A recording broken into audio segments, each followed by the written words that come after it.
Welcome back to episode 155 of the Hockey Cards Gongshow podcast. My name is Josh. I'm here with Troy. What's going on, Troy? How are you doing? I'm doing fantastic. It's early. We're not going to be up late. I'm super happy. I think the Wild won last game. We're in a good spot today. Do they play tonight? I didn't even look. I don't. Hold on a sec. I'm like literally going through their schedule right now, and we've been so busy lately. I barely had time to watch them, and I kind of given up a little bit because they couldn't win. They're stinking anything for a while. They play tomorrow against Nashville. Okay. Ooh. Well, we're on a 3-game winning streak. Shows you how much I know. Yeah. Kaprizov's coming back to life. Yep. Faber, point machine. Could be a Calder candidate. Hey, life is good, at least this week for Minnesota Wild fans. Yep. No hockey tonight for you? No hockey. Just Tonka practice and straight home, load up the stuff for the show, and here we are. My wife is down at Shattuck St. Mary's with my daughter's practice, so nice. I didn't have to make the drive to Faribault, which is like 40 minutes from our house. But yeah, it's stupid. It's like it's annoyingly long. It's not super long, but it's not short either. Ton to get into today, so we're gonna get going. But before we do, just a very quick reminder that our podcast, the Hockey Cards Gongshow podcast, is a Patreon podcast. So that means we rely on support of listeners like yourself to help us cover our show expenses, produce more and hopefully better hockey card content and fun initiatives, even in a small way to grow the hockey hobby. It's very easy to support us via Patreon. It's for as little as $5 a month. And you can be one of our first 199 supporters. Very easy to do. Just go to our website, hockeycardsgongshow.com, click on the Become a Patron link. You could go to the Patreon website directly, patreon.com, and search for Hockey Cards Gongshow. There's a link in our show description and podcast apps and on YouTube, and then in our Instagram and TikTok profiles as well. All right, man, you ready with the game plan?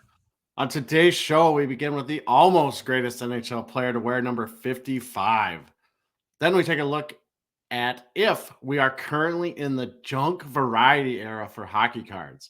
I'm excited for this one because I keep thinking about the junk. Was it the junk insert era, the junk parallel era? And I think you're hitting up exactly on that topic. So this will be a good one. Then we have another edition of Hobby Deep Dive. We then take a look at new product releases. Then it's off to the PWCC Weekly Preview, where we look at some of our favorite hockey cards in the current PWCC Weekly Auction. And we end the show with personal pickups. Okay, Josh. Previously, we looked at the greatest NHL player that wore the number that matched our episode number. We ran through all the numbers, so now we are looking at the almost greatest NHL player to wear each number from the runners-up in the Hockey Writers' Greatest NHL Player to Wear Each Number article. Josh, the almost greatest NHL player to wear number 55 per the nominees in the Hockey Writers' Greatest NHL Player to Wear Each Number article, and selected by me, is Sergei Gonchar. This guy, there we Josh, go. Yep, Gonchar, not my mistypo of Conchar, which we don't know who that is, but Sergei Gonchar. Yeah, I was telling Troy right before we started. Originally in his notes, he had Sergei Gonchar, and I know, like, a lot of the times I've never heard of these guys, and I'm like, well, I've heard of a Sergei Gonchar. And then, found out that it was just a typo. So you had me all confused for about 20 minutes, which is kind of funny.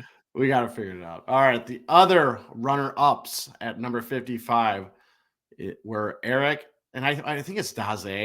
And I think it is Daze. Yeah, Nicholas Cronwell, even though I want to say Daze, but Eric Daze and Nicholas Cronwell were the other runners-up. As a reminder, the greatest to wear number 55 was Larry Murphy. Okay. No controversy there. No controversy there. Even though I will say Gonchar kind of blew me away. I didn't realize how long he played. He's a defenseman from, Chelyabinsk, Soviet Union. There's my best Russian accent. I like your strategy there. You just really sped it up. Yes. If you go fast. From Chelyabinsk. Yeah, they're like, oh, he might have said it. Gonchar was selected 14th overall in the 1992 NHL entry draft by the Washington Capitals. Gonchar played in 1,301 regular season NHL games over a 20-season NHL career. Gonchar played his first 9.5 seasons with the Washington Capitals. He then had stints with the Boston Bruins, Pittsburgh Penguins, Ottawa Senators, Dallas Stars, and Montreal Canadiens. For his awards and accomplishments, he's a one-time Stanley Cup winner, in 2009 with Pittsburgh, 2-time NHL second All-Star team selection, 5-time NHL All-Star game selection. And Josh, while never winning the Norris Trophy, Gonchar was a top 5 selection in 4 of his NHL seasons. I felt like throwing that in, even though I've never done that for anyone else. Sergei Gonchar, I figured I might as well put that in. All right, for his career, 220 goals, 591 assists for 811 points. Gonchar made the playoffs in 14 of his 20 NHL seasons, compiling 22 goals, 68 assists for 90 points in 141 NHL playoff games played. Best season of his NHL career from a point standpoint was his 2002-03 season and his 2006-07 season. In both seasons, he compiled 67 points. In his 02-03 season, Gonchar had 18 goals, 49 assists, and 82 games played with the Washington Capitals. In his 06-07 season, Gonchar had 13 goals, 54 assists, and 82 games played with the Pittsburgh Penguins. Okay, Josh. Gonchar was known for his devastating wrist shot and smooth skating. In addition, he was known for being a leader off the ice, evidenced by him taking in a young Geno Malkin there. I always forget his nickname, Geno Malkin, and having him stay at his house when Malkin first arrived in Pittsburgh. What a nice guy. Kind of like Kaprizov stayed with, was it Zuccarello? Yeah, he stayed with Zuccarello. Yeah. Gonchar was also a really effective offensive defenseman during his career. Some of these numbers blew me away. I had no clue. In fact, Gonchar hit double digits in goals 12 times in his 20 seasons. He also had 50 or more points in 9 of his NHL seasons. In another nod to his offensive prowess, Gonchar led all defensemen in points between 2000 and 2004 with 241. And from 2000 to 2010, Gonchar tallied 500 points, second only to Nicholas Lidstrom's 550 points. During that same time frame, Gonchar led all defensemen with 128 goals. And finally, during the same 2000-2010 time frame, Gonchar led all defensemen with 0.80 points per game. There you go, Josh. He was an offensive defenseman, prowess, leader, smooth skating. That might be my favorite. Yeah, really, really cool facts or really cool stats on him that I never knew. I didn't realize he was that offensive in his playing days. I was trying to think of other Russian, like current, especially Russian defensive stars. Oh wait, we won't name any, but wait till you hear the fun facts. There's not a lot of fun facts, but once I say them, you'll probably go, okay, that makes sense why I don't know anyone else. All right, Josh. After retiring, here's our boy. If you're watching on YouTube, Gonchar joined the Penguins as a defensive development coach. He is currently a defensive development coach with the Vancouver Canucks. He was brought in by Rick Tocchet to right the ship. I guess he must be doing well because they're doing okay over there in Vancouver after that trash or dumpster fire last year. Well, Quinn Hughes scoring more goals too. Yep, exactly. All right, Josh. His nicknames: Gonch, Benjamin Button. This was given to him in Ottawa due to his resurgence, which I never saw the movie Benjamin Button. I know he ages backwards. Yeah, but I didn't like it. Do you resurge as a baby? I don't understand. Yeah, I'm so confused on this nickname, but someone will tell me why. All right. We only got 2 more fun facts. Josh, Gonchar was the first NHL defenseman born in Russia to reach 20 goals in a season when he scored 21 in 1998-99. Also, Gonchar is ranked number 1 for goals and points in a career by a Russian-born defenseman. You probably haven't heard of any other Russian defenseman because I don't think there was very many good ones before Gonchar. It seems like he kind of set the bar for them. Yeah, I got to look that up now. Yeah. I'm curious. I wonder if they teach like a specific system or style that maybe doesn't translate to the NHL. Seems like scoring forwards is what you think of for Russian hockey players. Yeah, well, if you go on Quant Hockey and you can look by nationality, it's literally like all these forwards, Gonchar, some more forwards, and then I didn't even look up who the second D was, but Yeah, makes sense. So that's our boy, Sergei Gonchar. Look at his card. Sorry, YouTubers, for the zoomed in picture. So his rookie card is a 93-94 Upper Deck, number 272. It's one of our favorite shots. It's the World Junior cards. Now, just a note on his rookie card here. If you're watching on YouTube, TCDB, the Trading Card Database, notes that there is one version that is considered an error card, as it does not have the World Junior Championship stamp on the front. Okay. So if you're looking on YouTube, top left, there's that stamp. I could not find a picture of one. So I couldn't find it anywhere, a picture or one for sale on eBay, and I didn't spend that long looking for it. But there was a corrected version produced with the stamp in place, which you are seeing on YouTube, and which is the one you will mostly see when you go search for this card. PSA 10 pop of this card, Josh, is 18, the gem rate of 56%. Last sale of the card I could find was on November 12th of 2022 for $105.60 US via the PWCC Weekly Auction. That's shocking. Yeah. More than $100. Yeah. Low pop. I mean, low pop. And he's a great player, but yeah, great player. Wow. That just surprised me a little bit. I would have guessed like $45 or something like that. Yeah. Well, that's what usually is when we read off these guys. Okay, Troy, we're going to roll into kind of our main topic, and we're asking a question here. Is this the junk variety era? If you're a bit older like us, you might have experienced the junk wax era, or even if you're young, you've probably undoubtedly heard about it. Yeah. We were both kind of prime age sports card collectors during the junk wax era in our early teens, right?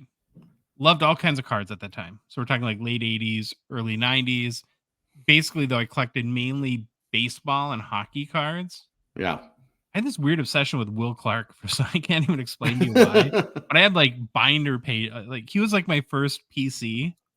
And it wasn't even it was at the time when you really didn't get to, he played for San Francisco, of course. Yeah. You couldn't even see the Giants ever play. Yeah. You must have saw a swing once and you're like, that's a nice looking swing. And maybe it was Will the Thrill or something like that, the nickname. Yeah, but I had you know what's crazy about the junk wax era still? There are still warehouses full of cases of those cards unopened. I'm sure. It's just look up the stats on how many they produced. It will blow your mind. Oh yeah.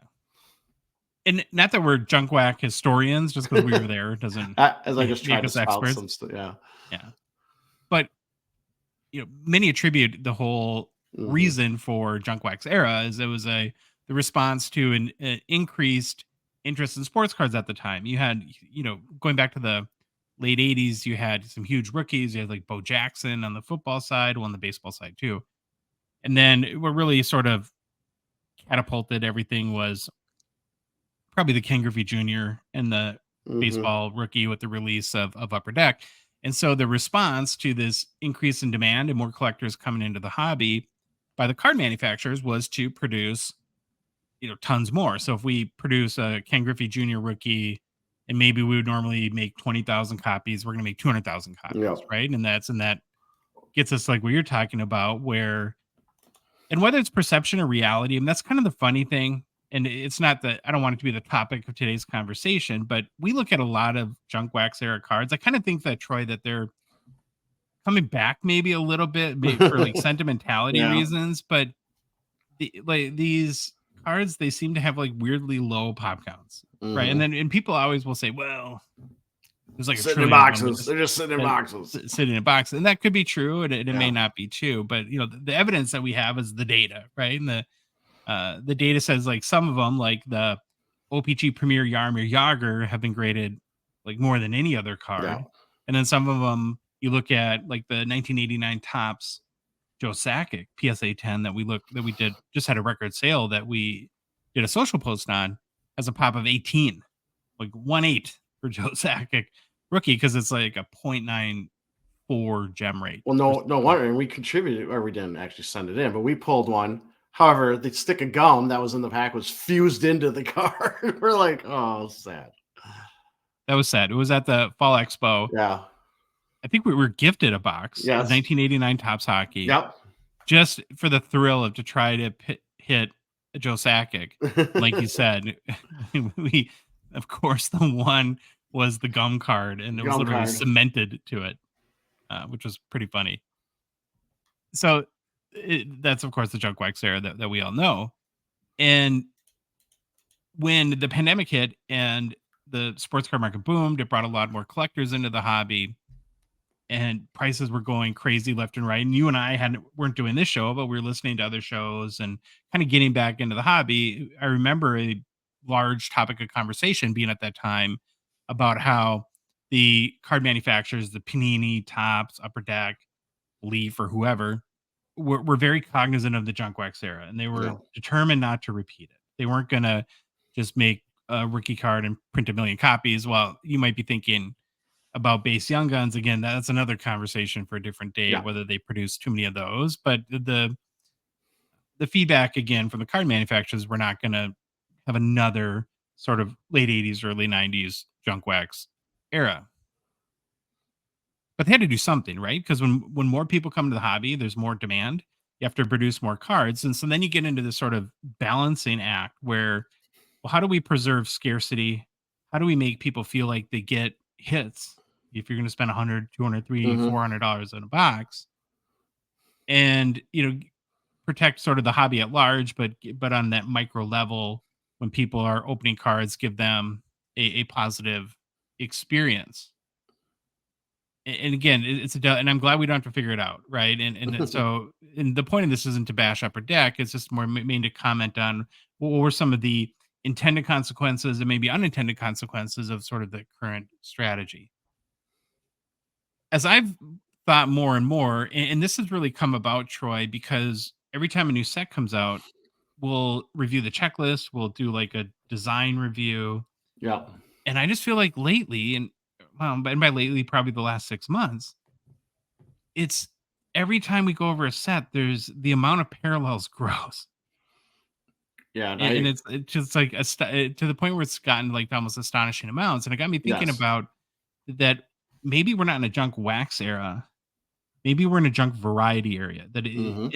and which is kind of a way of saying, is there too much variety in a weird way Yeah. in modern releases for all these players? And so that's kind of what we've been researching this week and want to dig into that as well. But have you noticed that as well? Like, as we go through these checklists, just the amount of parallels is growing. Yeah. I think the first time I really noticed it was like artifacts, but then stature was the one that really jumped out at me. Once we saw the all these variants, and then the colors of all the variants, and then we went through, what was it, Well, there's photo credentials, ice variants, there's design premieres. variants, Well, yeah, yeah, design and yeah. photo variants. And then once you did that breakdown of ice and credentials, where we have the tiered system, and I've kind of lost track of everything's numbered, but yeah, there's a lot. Yeah, we'll start there. We'll start kind of on the checklist level, and I pulled some, and I wanted to pull like really recent ones too. So Yeah. hopefully, while everything is top of mind, so let's go to the most recent. We just reviewed the checklist and card designs for the upcoming 2022-23 credentials release, which is Hmm. on the 31st, right? So just less than a week away at this point. And if you look at sort of the base rookie card, is that debut ticket access card. Yep. And this is one of those that we're starting to see more and more where they put their rookies into tiers. So there's 4 tiers, starting at the highest level tiers out of 999, but then there's 10 different parallels Yes. as well. So that means for each rookie, like if you're watching on YouTube, there's the Matty Beniers sort of base debut ticket access example. There's going to be 11 different cards in just one set. Before that, the most recent release that's actually out was 2022-23 Ice, where we had the Ice Premieres acetates, and that's one of the big chases in the Yep. set. Everybody looks forward to that. You go back to Crosby and Ovechkin Ice Premieres out of '99. There were tens of more than $10,000 in some cases. So very very valuable cards. Again, this is sort of a tiered product. So there's 5 different tiers, and then there's at each card, there's also 5 different parallels. So the tiers start at 1,299. So that'd be like Yep. for quote unquote like the worst rookies. And then the best ones where you have that hobby lineage, like with the Ovechkin or the Crosby are the out of 99. It's sort of like treated within ice like the cup, right? The cup out of 99 RPA is like the key rookie. And so not only is there a lot of variety, it also creates a lot of confusion. I think confusion around value. So I kind of came up with an example here. So if you take Elmer Soderblom, who's the Detroit Red Wings rookie in 2022-23 sets, Okay. he's in that very top level tier for ice. So his ice premier base, I guess, is out of 12.99. But for Soderblom, there's a green parallel out of 5.99, a blue parallel out of 3.99, a red parallel out of 2.99, a gold out of 99, and then black 101.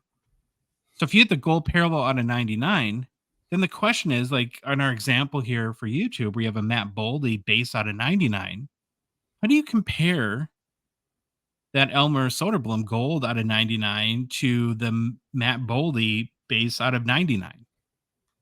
It's Yeah. confusing, right? Because on one hand, Soderblom is like the highest tier, most, should be kind of the most common rookie. But then they throw in this parallel that puts it on almost on the same par as the Boldy, which if Boldy panned out, that base out of 99 would turn into like a major card in the hobby someday. And I just don't understand, unless you study the hobby to the degree we do, or you've been doing this, you're Jeremy Lee, you've been doing this for 40 years or 30 years or whatever, how you're supposed to know that as a collector. Yeah. And it happened to us too. Like in the box we opened in the ice premiere, we got a Pyotr Kochetkov gold parallel out of 99, but he's on the out of 249 tier. Yep. It just, again, this is too many. I don't know. Confusing. I think so. But the coup de grace, when looking at recent, you kind of already mentioned this, was 2023-24 Artifacts, which came out in December. So in this set, all the base rookie cards are out of 5.99. Yep. There aren't any tiers, thank heavens, right? Because, Trey, there's 16 different parallels. Yep. So for every rookie, like in the case of, we're looking at YouTube for Luke Hughes, base rookie, there's 17 different versions. And the more I thought about like how this is a response to increased demand, and it's really basically, I think, it kind of gives you in sort of what I would call like a micro environment. What I mean by that, when it's just you at home or you with your buddies and you're opening up a box of cards, that the strategy works well. Because if we only perceive scarcity at the card level, like in that micro environment, I think it can lead to the belief that the card is maybe more special. And sometimes when we have these hits, then it really actually is. Because when you start to consider then the big picture or the macro view, and you start to think about all the releases in a hobby year and all the different versions, all the different parallels, maybe the idea of that card that I just hit, like being a huge hit or a monster hit, is, that can fade away quickly. So I kind of came up with an example, right? And it's sort of based on the example card here on YouTube too. So let's say we're sitting together having a couple of beers or whatnot, and we're opening a box of 2023-24 Artifacts. And we hit the Luke Hughes rookie purple parallel out of 25. Now, I don't know about you, but if I hit that card, I'm going to get that dopamine rush. I'm going to holy crap, Luke Hughes out of 25. This is amazing. Huge hit, monster hit, right? You'd have certain like breakers shaking. But, oh my God, Luke Hughes, 25. Right? Huge dopamine rush. You'd think you hit the jackpot. So we hit the Luke Hughes rookie purple parallel out of 25. Yep. But if you went to the checklist and then you considered that for the same card, there's also an out of 5, there's an out of 10, there's an out of 35, there's out of 50, there's out of 65, there's an out of 75, out of 85, out of 99, 199, 299, and 499. Plus, Troy, there's a plexi, leather, and wood variants. Yep. Then do you think that 20 out of 25 is really all that special at that point? Yeah. It's insane almost how many different parallels of all these cards that exist. And again, this is not just an Artifacts may be like a very parallel driven set, but it seems like they all are. Like I even forgot about stature, but that's a really good point. Where even if you look at that out of 25 Luke Hughes in a vacuum, it's like, well, how many out of 25s are there Is there one in every set? Is there multiple in every Yeah. set? Like going back to stature, do you have the out of 25 normal picture, the out of 25 photo variation, the out of 25 base end photo or design end photo variation? Yep. There's just lots of them. And lots is not a word that we typically associate with value in the hobby. So while we don't have like a million copies of the same rookie, like maybe we had Yep. in the junk wax era, we do have what seems like to be a large variety of every rookie card ever imaginable, to the point where there's so much variety, it kind of makes you,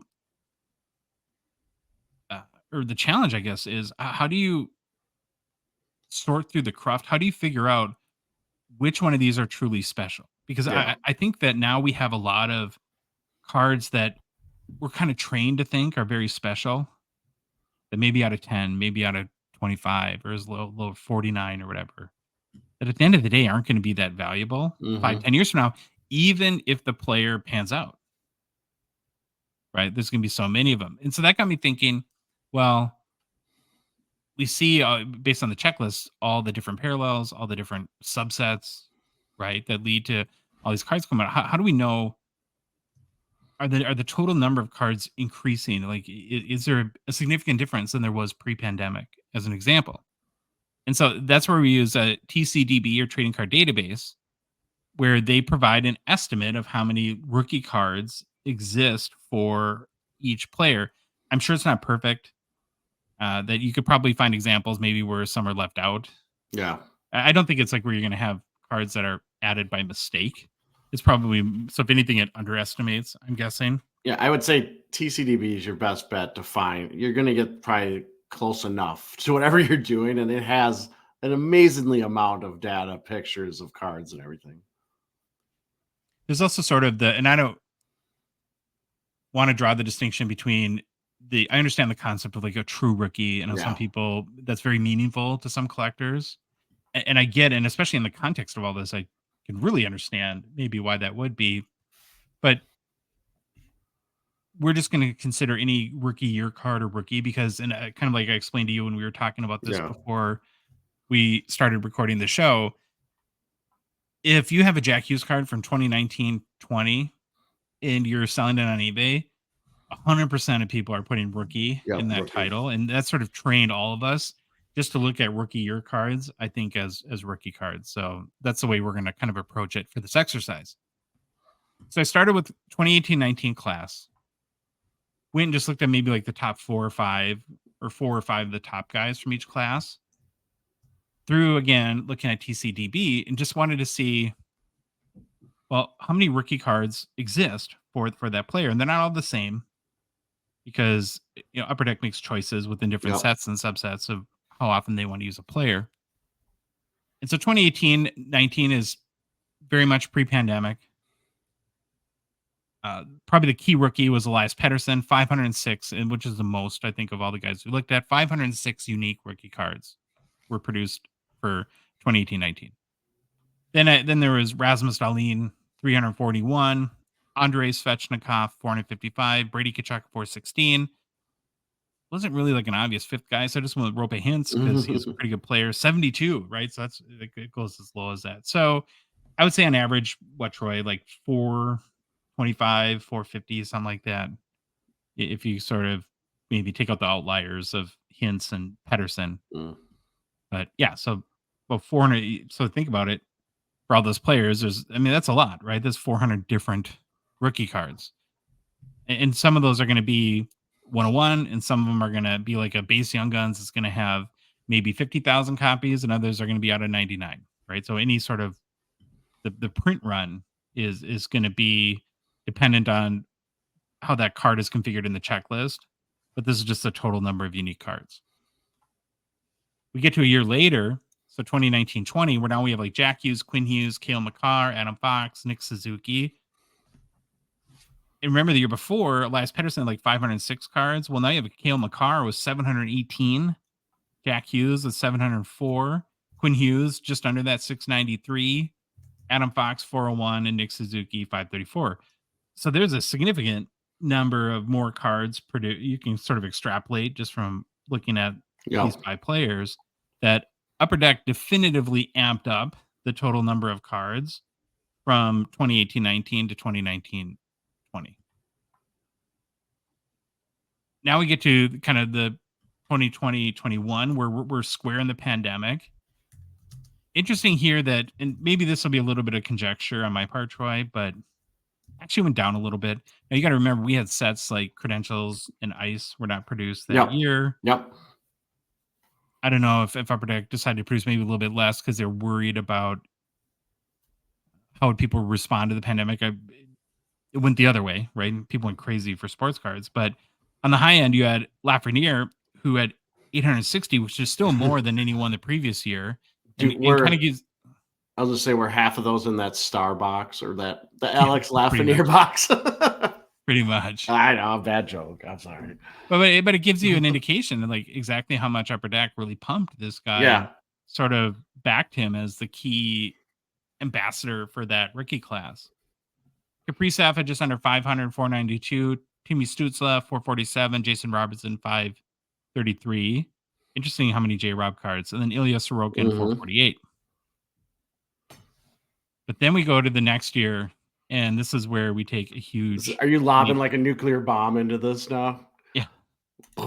Right, because now we're at the point where, well, we're kind of in the mid-swing of sort of the sports card boom. And you start to see some pretty big numbers. Like, so for 2021-22, we looked at Caulfield, Zegras, Sider, Quentin Byfield, and Jeremy Swayman. The lowest is Sider at 847, but you had Trevor Zegras, 983 unique rookie cards. Quentin Byfield, 930 unique rookie cards. And Cole Caulfield, 905. So Zegras is 17 cards short of 1,000. Yeah, it's that average. Just those 5 guys is over 900. It's 903. That's just crazy, right? Now, this is probably as far as like the easiest place to stop, because now we get into 2022-23 and we're not done. We're still at products released. But I just was curious to see, like, well, where are we trending now in the 2022-23 sets? And there's already 782 unique Matty Beniers cards and 844 Matt Boldy cards. And I think we have 7 or 8 sets left to come out. So those guys should be over 1,000 no matter what. Which leads you then to Bedard in 2023-24, where I can't see any conceivable way there's not well over 1,000 unique Connor Bedard cards that are included in those 2023-24 sets. So how does all that hit you? It was really interesting to see this, because it's always something we thought maybe is happening. And now that we kind of have some data that it is happening, I actually have an opinion on this, but I think you're going to give your opinion too. And I have a sad. You want me to go first? Well, I was going to say, I know it's going to be exactly the same. Like I was like formulating my opinion as you read this, and then I kind of checked ahead and I was like, yep, we're the exact same on this. Okay, well, let's get into that. So what does it all mean, right? Given the choice, if the only sort of 2 viable strategies to deal with demand are to create maybe an abundance of variety, like we're seeing right now, versus just flat out overprinting the same card over and over again, like in the junk wax era, I would choose now. Yep. I think it's preferable. I think and I honestly don't know what an alternative. Maybe you have, if the junk wax era strategy didn't work, and maybe now what I'm calling the junk variety approach doesn't work, I don't even know what an alternative would be. So again, the point here is not to bash Upper Deck, because I don't envy sort of how to handle the demand planning, I guess, approach to this. But the way I look at it from like a collector or investor, or if you're both, is I think we have to be more and more careful with every release that comes out, not to fall victim to what I'm going to call like false importance with cards, and either overpay for them on the secondary market. Oh, I'm a big Luke Hughes fan. This is out of 25. It's got to be worth $200. It's like, maybe it's worth like $6. Yeah. It could be, right? It could be worth 200. It could be. You can't just overestimate the potential of that card too. And not only it's like what you buy for it, but sometimes we justify spending more for cards. So it's like, well, this is a Luke Hughes out of 10. So if he plays well, it'll go up a crazy value over the years. I don't know if that's the case necessarily either. And so what I think that we really have to do is, and kind of the point of our show, because we're on the same journey everyone else is to really learn and do research and understand really the tradition of the hobby and the rookies that have esteem and a consistent chase. Like there's cards that are just generally accepted. I don't even know why. I don't know how they got to that point. I don't know who anointed. Like, was there like a hockey hobby council that said the Ice Premieres out of 99 is going to be a valuable card? And I think the Seismic Gold is from OPG Platinum. I think that should be a valuable card. Who knows how that came about, but you have to really learn what Yeah. those cards are to and I think if you don't have you learn through experience a lot, but if you don't have experience, I would very much recommend people reach out to other people in the hobby and ask questions and say, "Ah, this card's out of 25 and they're asking $400 for it. Is it really like is this like seen as an important card? Is this a card that people chase after?" And then you can use all the sales reports. So Yeah. especially if it's a little higher print run, like out of 99 or something like that, search for it and see how many times people buy it and what they buy it for. If it's a card that's bought a lot, well, you can, I think, infer from that, Troy, that there's a big chase for it. It's a card that is in demand that Yeah. people really covet. And if it's a card that hardly ever buys, well, is bought, then you have to. I mean, that's going to be harder on lower numbered cards because sometimes very desirable low number cards don't get purchased a lot because they don't come up for sale very Mhm. often. So I think like that's where if you don't see them in sales reports, then you go to eBay and you see how many are listed. Because that's another good way too. If there's a card that has maybe sold 4 times but has 70 listings, that's going to tell me that that this is a card that people don't really kind of chase after. And just in general, and I can't wait to get your perspective, but yeah, I think can no longer assume based on the quantity and variety, and especially at parallels and number parallels, that any low numbered card is Mhm. maybe that monster hit that we've all been sort of conditioned to think that it is. So what's your thoughts? Well, my takeaway is once I saw this and once you went through all the data is for sure, once you hit something, you better look and see how many parallels, varieties, inserts, all there that are out there. But I'm like you too when you said I would rather have it this way than the old way. I don't want them to produce just one card and print it to the moon. You know what? If we have to be in a junk variety era, I'll take that any day Me too.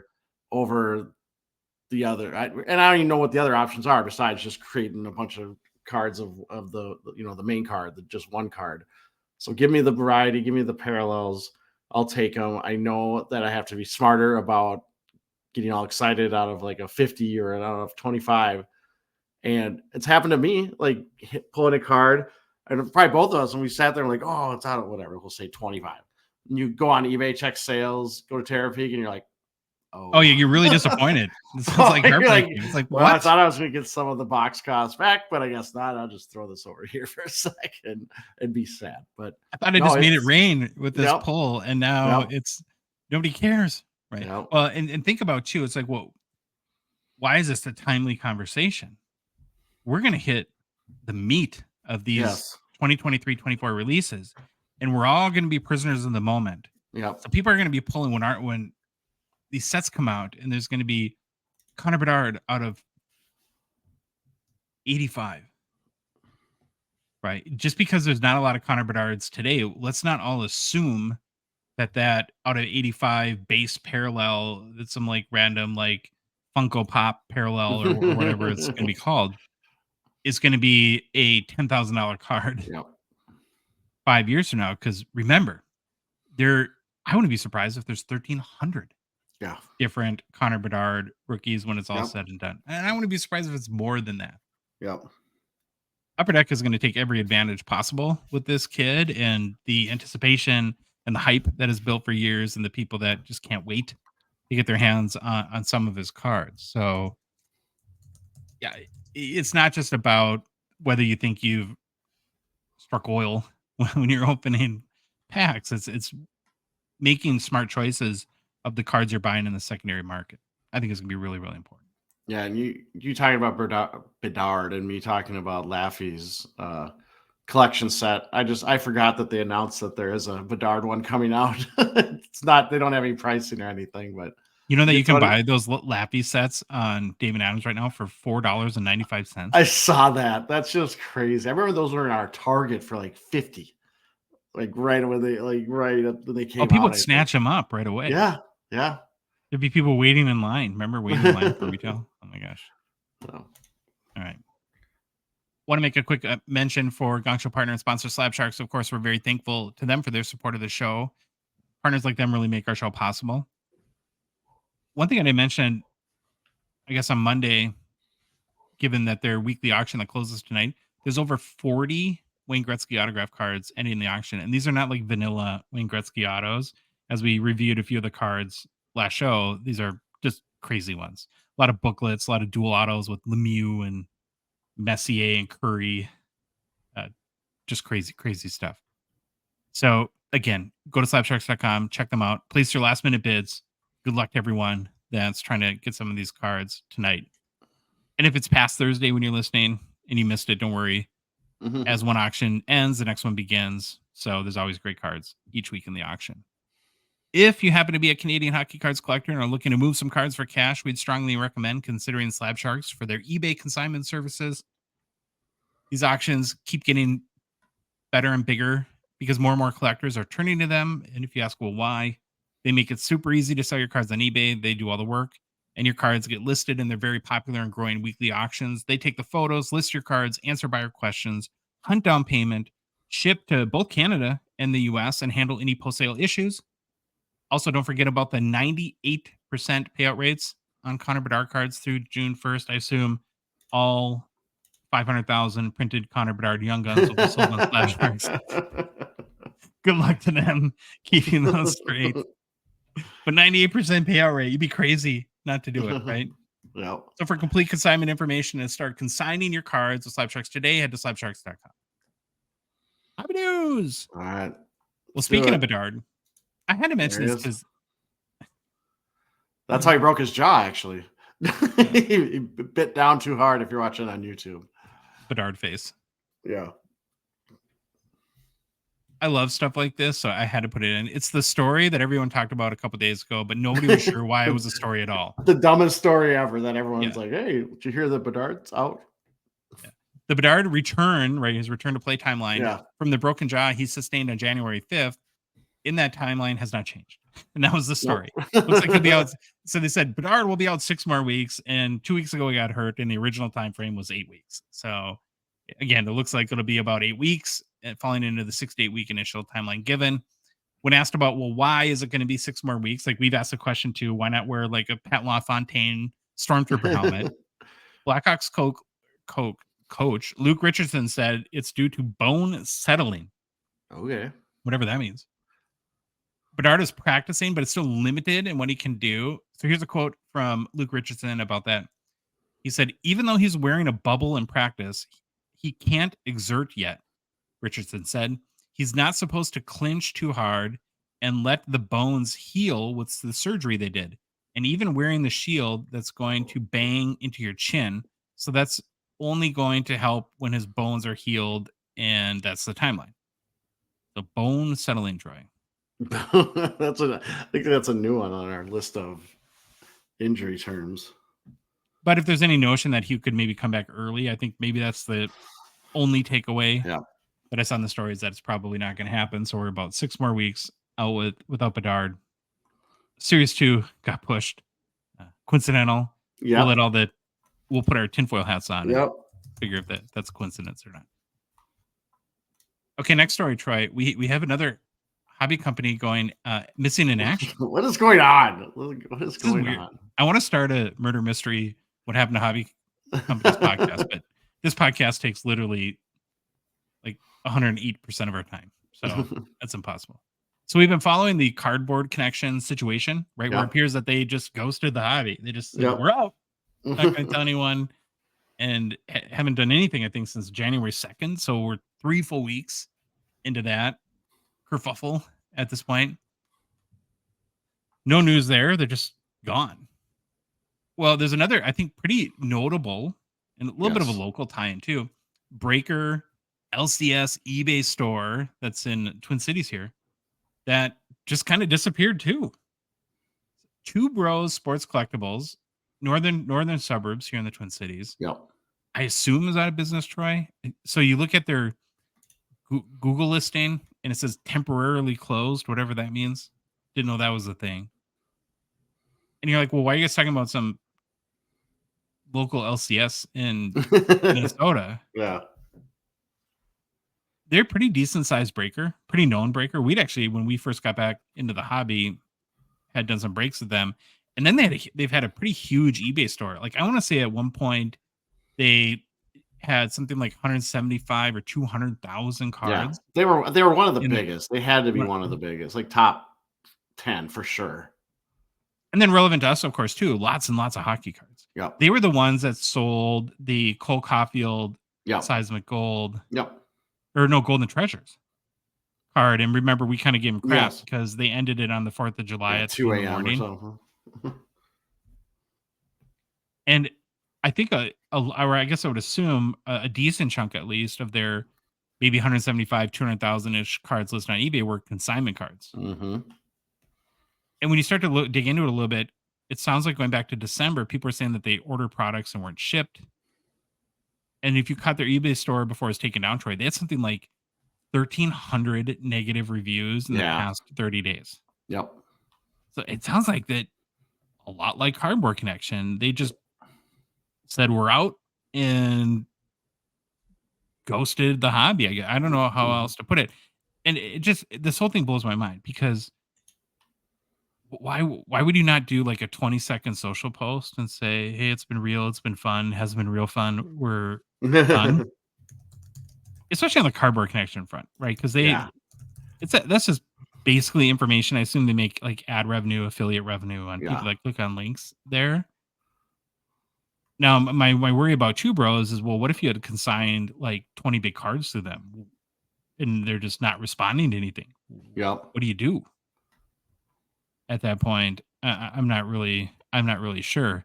And then, of course, it's like, is this coincidence or is there something larger happening here? Basically, Troy, you know anything and everything. What's going on? Explain to the hub.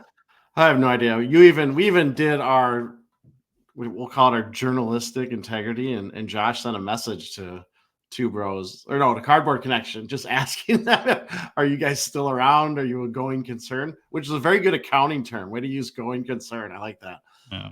But nothing back from them. The Cardboard Connection one baffles me because, like you said, they're an information site. Did they get hacked? I don't get why they're not saying hey, we laid off everyone. We couldn't afford it. We were losing money. We got sick of it. Because it was always kind of like an interesting race between Beckett and Cardboard Connection. Who would publish the checklist first, right? Yeah. And it's like, I don't understand the Cardboard Connection or why they're being quiet. Even our fan favorite Star Stock, remember that whole kerfuffle? I actually think they're back, but at least they were out there trying to say, hey, we're working on shipping. We're trying to they were in front of stuff, and it was a disaster and a half, that whole mess. But the one thing that makes sense about the timing of all this is the whole first of the year. So if you're on if they take a month calendar off, year, and you quit your business essentially before the end of the year, then you don't have to file 2024 taxes. And I was also thinking, like, well, maybe don't our European friends sometimes take a month holiday or vacation? Maybe they were just tell people though. I know. I'm just trying to go over everything. And you're going to ship. You're not going to ship product. Well, just hang on to everything. About Two Bros is that if you go to their website, you can they sell hobby boxes. Yeah, you were able to add one to a cart, right? I didn't want to buy it because I don't think I would get it shipped at this point. But the Two Bros one, I don't know what's going on, and it's really it's goofy. I guess we'll find out hopefully in a couple weeks or sometime this year, maybe. Do we need to hire a hobby PI? Oh, there we go. Send us your applications. Yeah. Hey, what happened, Shay?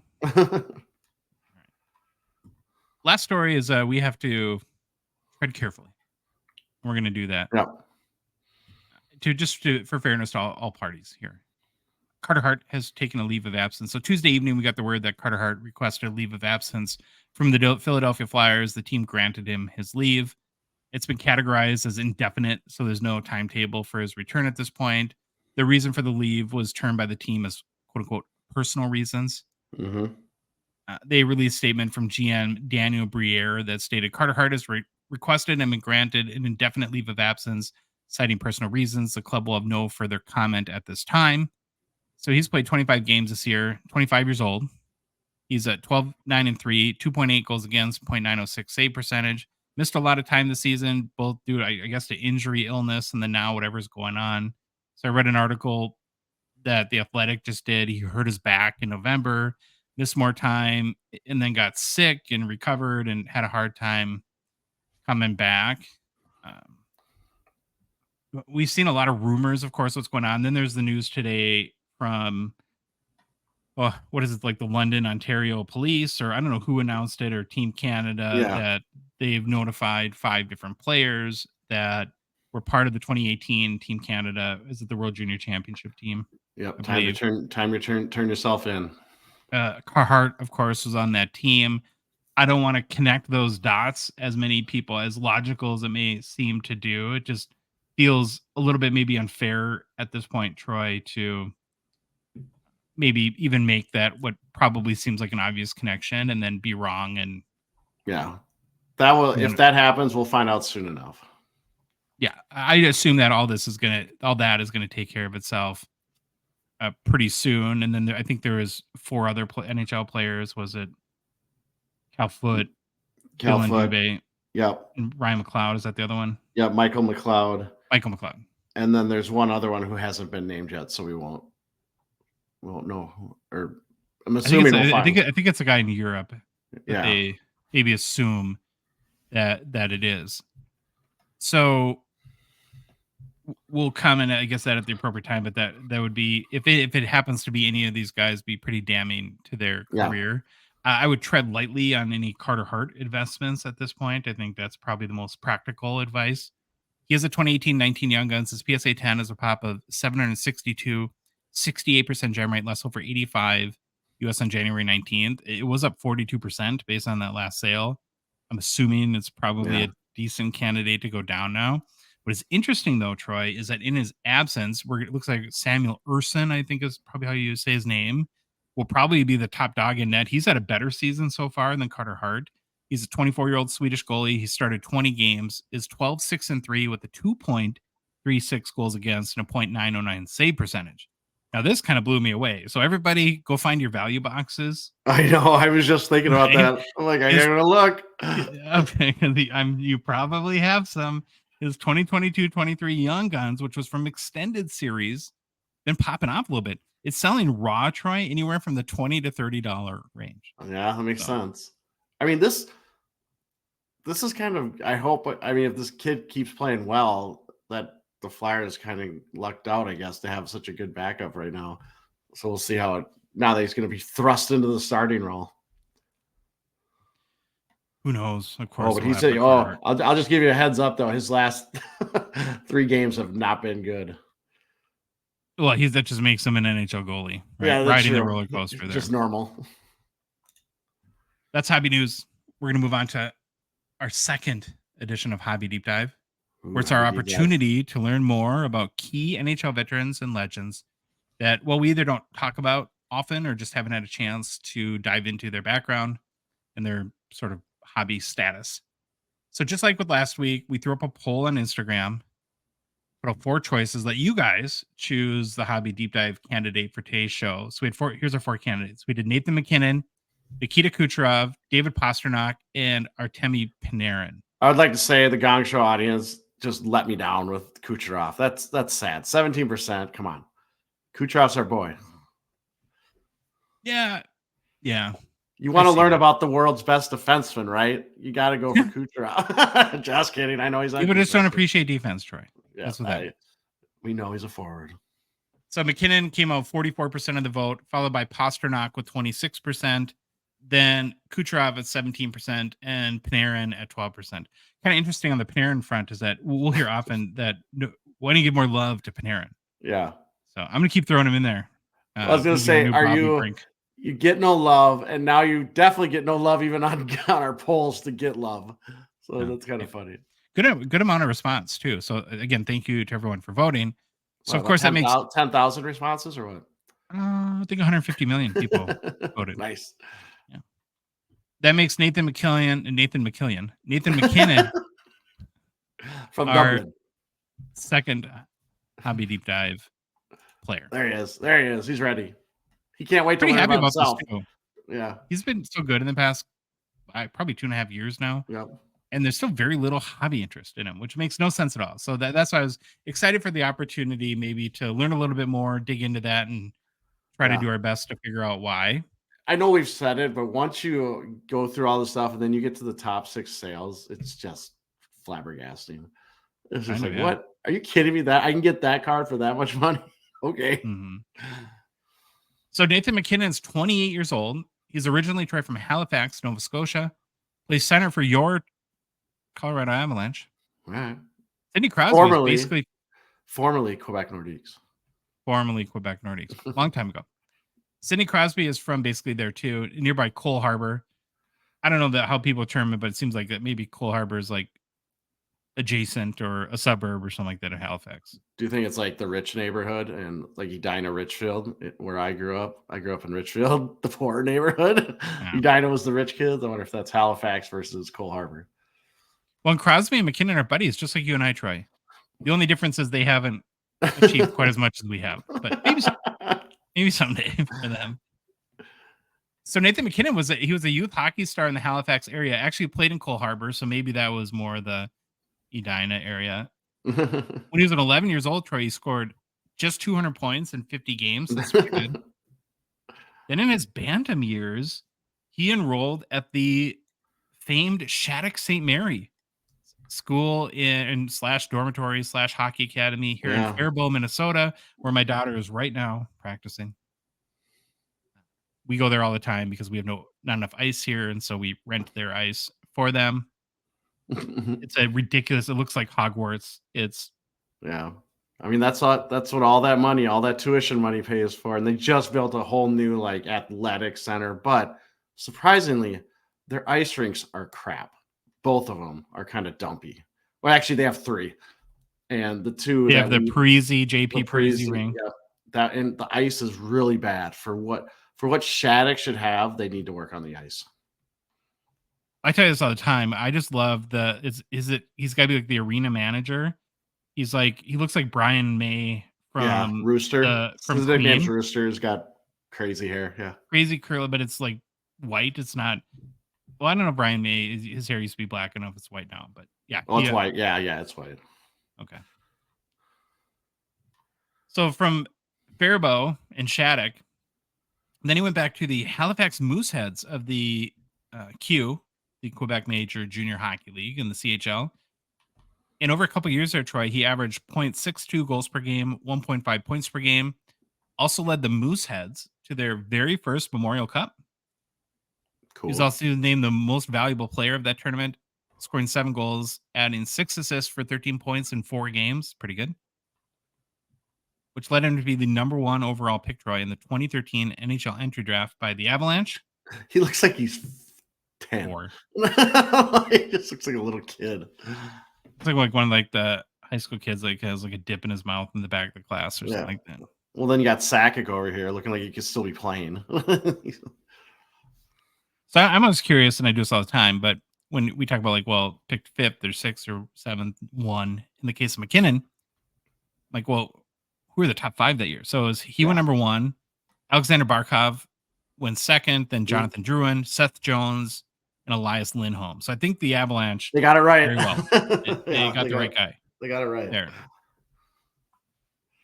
After the draft, MacKinnon pretty much immediately signed a 3-year entry-level contract and made the Avalanche out of training camp to begin the 2013-14 NHL season. So when he made his NHL debut on October 2nd, 2013, he was 18 years old, 31 days, the youngest player in franchise history to play in a game, and he also recorded 2 assists in his first game. During his rookie season, Troy, he also had a 13-game point streak, which is the longest streak for an 18-year-old in NHL history. It's pretty good. Bedard hasn't done that.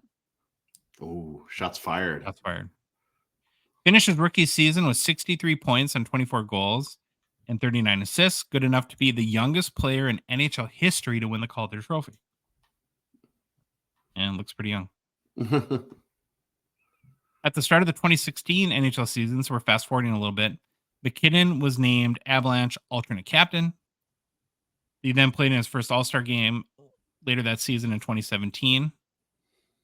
Now, why that might be notable is prior to the next season, he started seeing a sports psychologist, which he credits with helping him dramatically increase his level of play. And when you look at his pedigree and like his sort of year-by-year performance, started to take a big jump at that point. Now, maybe it is the sports psychologist, maybe it's just sort of natural development and aging, growing into his body, all that sort of stuff. But I thought that was kind of interesting. So he finished that 2017 season, 37 goals, 97, and well, not 97 assists, but with 99 points. So it would have been 62 assists for 99 points. And then he had the following season at 93 points. So again, ramped it up from like being like a 60 point per year guy up to 90. But while he was ramping up his numbers, Troy, the Avalanche were not very successful in the playoffs and had a couple of probably disappointing exits. And his frustration really hit a boiling point when his team was eliminated by the Golden Knights during the 2021 NHL playoffs. It's kind of, I think, a lot of people will point to this or call it like a famous quote. But he was asked after that by a reporter, for his thoughts about the loss. And he said, "For sure, there's always next year. That's all we talk about.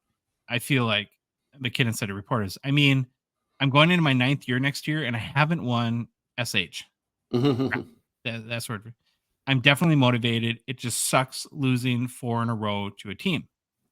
So he was certainly motivated the next year, and of course helped the Avalanche to that his first Stanley Cup victory in the 2022 NHL playoffs. Of course, along with like Cale Makar, Mikko Rantanen et al. And really since then, I think from both a statistical standpoint, from just respect level, the pundits, he's really been regarded as one of the NHL's most elite players. And really since last year has been in the conversation for best player of the game, right? Legitimately, I think most people would still say McDavid, but at least you can enter MacKinnon's name into that conversation. Last season, Troy finished with a career high in production, scoring 42 goals, adding 69 assists for 111 points. It was his first 100-plus point season. And this year, he's off to an even better start. So through 47 games played, he has 26 goals, 51 assists, 77 points, putting his pace at for the year 45 goals and 134 points, which again would be his best season to date.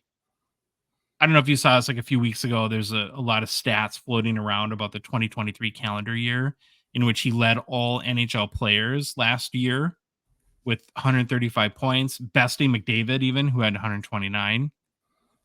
MacKinnon was second in goals in 2023 with 53 goals, first in shots with 405, and also first in shot attempts with 738. But this is like the best stat that I find really impressive, and you're going to have to tell me what you think about it, Troy. But last season, so in 2023, the calendar year, which is sort of a made-up time frame because we typically don't evaluate performance, he finished first in the NHL with 85 on 5 points. Now, the next closest player had 59. Yeah, I don't know if 80 is good. Sounds good. It's just, I think the cooler thing is the amount that he beat the next person the spread, by. Yeah, the spread between number two. That's what I would say as well. From everything you read and all like the betting odds, he might be the Hart Trophy favorite for the season too. He'll likely battle it out with McDavid, of course, or maybe Matthews over the next few months. So hopefully what we've established so far is he's a pretty good hockey player. Would you agree? He's a very good hockey player. If you ever watch him, if you have young kids that are into hockey, have them watch him skate and how fast it takes him like 2 strides and he's at top speed. It's amazing how fast he is. Lightning fast. Yeah. So that now puts us into transitioning to talking about Nathan MacKinnon's hobby market, which, put it lightly, has not equaled the level of his play. We'll I have a bunch of kind of things to look at here, and then would love to get your thoughts on maybe why. But let's just start like we always do with these Young Guns. 2013 Young Gun, PSA 10, top 1,472, 55% gem rate. Last sold on January 21st for 665 US. Up about 43% in the past 2 weeks, about 48% in the past month. So just in general, it definitely doesn't get sort of the same level of, the pop is given the pop is lower than, Mm-hmm. of course, like Crosby or Ovechkin or McDavid or Matthews, right? Just not quite kind of a tier below that, sort of on par with Makar. One thing to know too, well, I guess it is up about 43% in the past 2 weeks and 48% in the past month. He's been literally on fire, so that doesn't surprise me.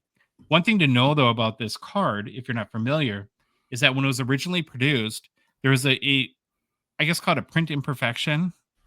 What people refer to as like the pink swatch or swath that's over Is it his like right sleeve and shoulder. Yeah. is it this thing? Yeah, and then Upper Deck corrected it Okay. and did a separate print run.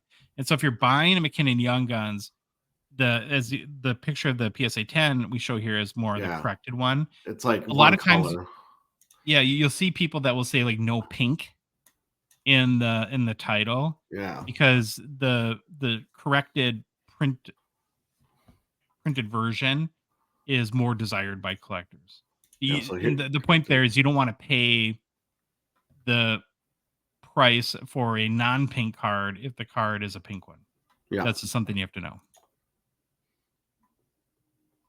Now, if the Young Guns pop count is even at 1,472, it's too high for your liking. He was rookie in 2013, as that was one of the 2 years of Panini Prism. So there's a Silver Prism rookie from 2013 Panini Rookie Anthology. This is a pop of 28, and this month a PSA 10 sold for $300. Wow. It's probably because he looks like he ate 50 cheeseburgers before they took this picture. Yeah. That's Is a that Phil horrible. Kessel? That's a horrible picture. I don't even know if that's him. Uh, It's him, but it's almost like they drew him wrong or something. It just looks. like the artist for like the 2013 Marvel PMG ones that nobody it's seems to like. an odd looking photo, but I mean, just everything. He looks like I don't know. It's pretty nuts. But This yeah, is a that's card crazy. though that it's licensed, of course, because Panini had the Yep. license. It's a Silver Prism, which is probably the most iconic sports card in all of sports card, ultra modern sports cards. It's got a pop of 28 compared to 1,420 or 72 Mhm. Young Guns, and it sells for less than half of his Young Guns.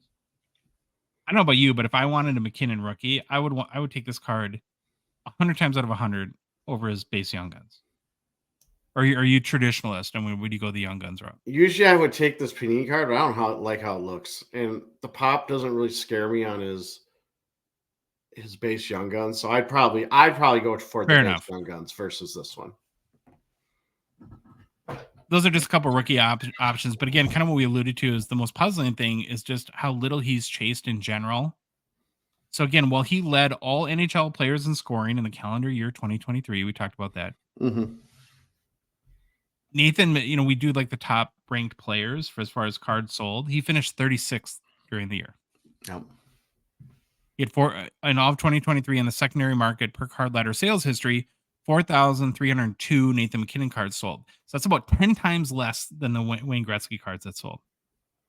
Now, and again, it's like, well, of course, more Wayne Gretzky cards are going to sell than Nathan MacKinnon. But here's players that had more cards sell than Nathan MacKinnon last year in 2023. Carey Price, Alexei Lafreniere, Juraj Slavkovsky, Lucas Raymond, Owen Power, Jeremy Swayman. Now, not that these guys are all scrubs, or I don't mention them too, but we just said Nathan MacKinnon is in the conversation. He's up there with McDavid and Matthews, and I don't know who else, Makar maybe. Might have 130 points this year. Yeah, the best players in the NHL, and Juraj Slavkovsky, who, this the namesake of the Hafkovsky. There you go. I was going to say it. I was like, we have a term for him. I'll be using his name. It's just wild to me. And then you can look at the lack of MacKinnon market and top end sales as well. So again, in calendar year 2023, 210 MacKinnon cards sold for more than $500 US. Well, without context, it's kind of meaningless, right? Mhm. There's 2,710 Connor McDavid cards that sold for more than less than 1/10 Yeah. of the Connor McDavid cards that sold for 500 more or more. 1,468 OV cards sold for 500 US or more. 890 Crosby, 493 McCarr, so 2.5 times more McCarr cards sold, and Mhm. even 444 for Jack Hughes. Doesn't make sense. Then you already alluded to this, sort of the last Yes, kind this of is data point or crazy. point of hobby context that we kind of typically go through is we typically look at the top 5 selling cards. I did top 6. I know we've established you're not a fan of the photo, but the number 6 card was so cool to me I had to put it. It's the 2013-14 Panini Prism Gold Prism. So this would be out of 10. Right. BGS 9.5 sold for 4,050 US on October 16th. Is number 5 sales at 2013-14 the Cup RPA at a 99, so true rookie. BGS 810 sold for 4,200 in April. Yeah. Then Young Guns exclusives, so that's out of 100. PSA 10 sold for 4,650 US in October 21st. Then you go back to the Cup, a gold rainbow RPA out of 29, hand numbered, so it's out of jersey number. PSA 8 out of 10 sold for 6,000 on May 31st. Number 2 sale was a 2013-14 the Cup again, RPA at a 99. BGS 910 sold for 9,600 last February, and then it's kind of the same card, just different Yeah. copy and patch. Really cool patch, like Yeah. 4 colors, something like that. 2013-14 the Cup RPA at a 99, BGS 910 sold for 10,260 on in March. Now there were McDavid sales for 200,000 last year. The highest McKinnon sale, 1,260. If you had to guess, so like if you literally had to, if somebody said, "I need an answer for you, Troy. Why does this guy not have more of a hobby market?" What's your best guess? I mean, my best guess is probably I mean, we know McCarr's there. McCarr blew up and took a lot of the hobby steam that if McKinnon had any by the time McCarr blew up, he probably took a lot of it. But again, who else is on Colorado that's a big chase? It's McCarr, McKinnon, I guess, would And then be there's Rantanen, which he scores Rantanen 55 goals and gets nothing. literally doesn't exist But in the minds of the hobby yeah, either. and also I mean, I'm gonna be honest, McKinnon, do you ever see him on TV, his personality? I know he has one. I've actually seen interviews with like him and He's kind of Cosby. fiery, kind of Yeah. crabby, and oh, Yeah, he's dry, like very dry sense of humor, maybe, but he's kind of goofy, but you never see it. You never see it on TV. His interviews, like on the ice, are kind of boring. he Obviously, I keeps don't think he pretty has a stiff huge during social. the He doesn't have a season. huge social media presence. I don't think, and I'm Yeah. guessing that's probably part of it too. Yeah, I wonder if he's another guy that the casual hockey fan, even casual hockey fan, could pick out of a lineup. Like Yeah, if you put him probably in not. street clothes, Yeah, probably not. And yeah, I was looking at his stats, and I know there was a lot of rumblings before he won the cup, though, that he was going to be one of these greats that never won the cup, and maybe that affected him because he was around for a while before they finally won the cup. And his season totals, his first 4 or 5 years, I mean, not till 2017-18 did he get to 97 points. he got the sports psychologist. That's what happened. I know, but I'm saying maybe that 5 or 1, 2, 3, those 4 previous years kind of soured him a little, coming out with such hype in the draft and not scoring 75, 80 points. I don't know. But that's what I kind of chalk it up to. Maybe all 3 of those things, 4 of those things. It's a good market, right? Yeah. Well, it's a good market, but again, it's not Montreal. It's not Toronto. I mean, they're probably like us, right? Denver, Minnesota. I feel like I know we're the state of hockey and everything, but it's not like I don't know. I feel Like, like the I think though it's more the sort of marketability, the embracing yeah. media, embracing your personality. Like look how much bigger of a star Trevor Zegras is, and Anaheim's not a good hockey market. No, he's just a goofball. Yeah, it's not horrible. But so there's our hobby deep dive on Nathan MacKinnon. We'll probably be back next week with 4 other candidates. I love doing these. It's a lot of fun. We're going to move on to new product releases real quick. Not a ton going on. We're kind of just waiting for that credentials release. But I thought, though, that, again, under sort of the theme of Bedard Mania and 2023-24 products that everybody's waiting for, we're still kind of intermixing 2022-23 products within those. And I thought we could kind of take a look at, well, how many are left at this point before we're sort of done with 2022-23. One thing I do have to mention real quickly before that is there is kind of, I guess, still one 2021 product left out, and that's Clear Cut. If you recall, Upper Deck made probably what I think is a good decision to combine the Clear Cut releases for 2021, 22, and then 2022-23. So when that product comes out on, looks like Valentine's Day, that's sort of a dual release. But so there's technically one 2021 release yet.